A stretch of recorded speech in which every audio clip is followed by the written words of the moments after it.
am still so uncomfortable filming myself, especially in public. Also, where am I looking? I'm looking here. Okay.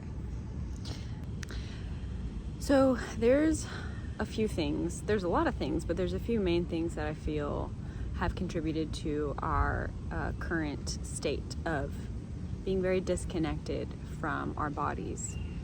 And really what it comes back to every time I trace this and any sort of disconnection, it just comes down to the fact that that's what being human is about.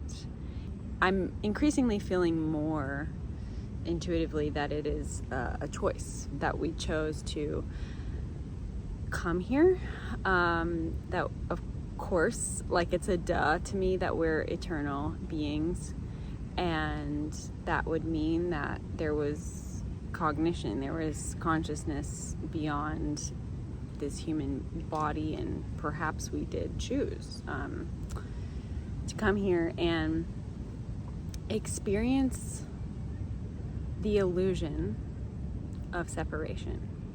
And the word that must be emphasized is the illusion, because we have created a reality out of an illusion. And I do think that's what being human is about, is living in this experience of separation and yet coming back, returning to a knowing that we're not separate, that that's not actually the truth, that that's not the realist reality.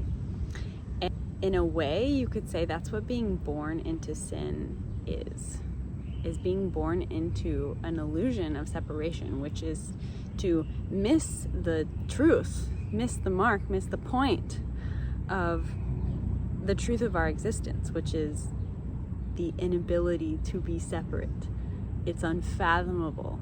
I think once we actually see what we are and what this is and how contained we are, separation is just an absolute joke, an absolute falsehood. And on the one hand, it's tragic because it has led to so much tragedy.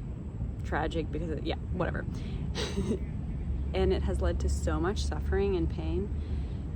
And I do think, though, the healing will be when we can laugh about it collectively and think what the fuck were we doing? That was insane. What did we just do? We just enacted an entire reality and existence off of an illusion.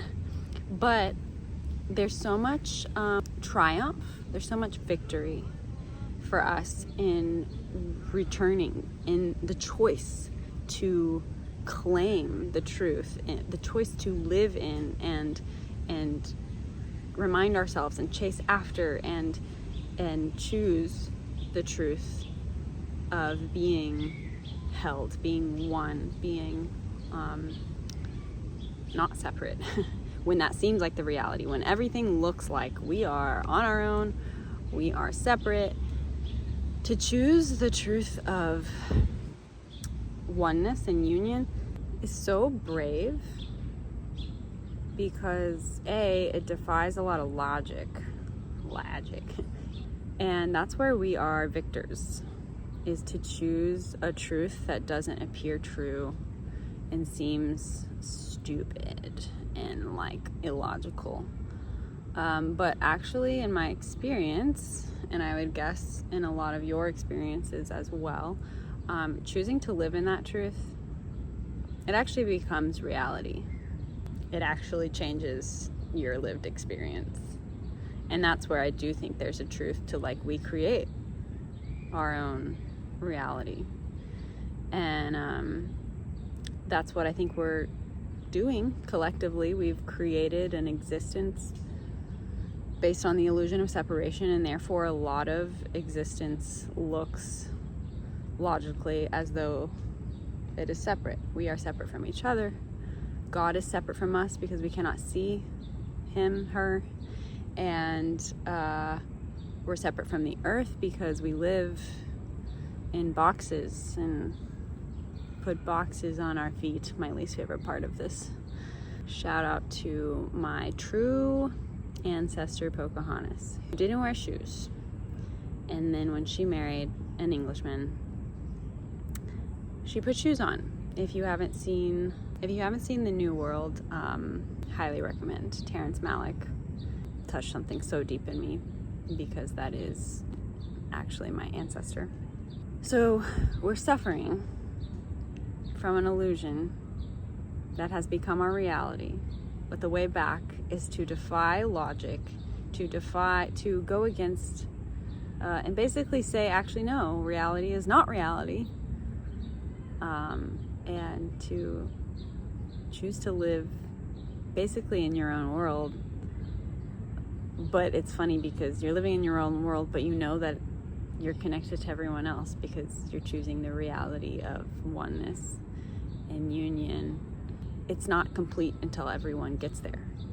That's the painful part, is like, I don't get to go be alone in the woods and happy and content because I'm aware of my connection to every other being and the suffering going on. And so I could be as connected to the earth as I want. I could be as connected to God as I want. But if I'm not connected to all of life, which I think is why God put me in New York City, I'm always like, why the fuck am I here?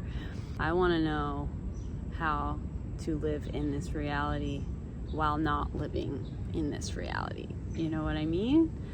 I don't know if I do, but I know with all my heart what humanity is going through right now is this perfect, not in that things are going well, but perfect in that it has seemed true. Our reality has seemed true.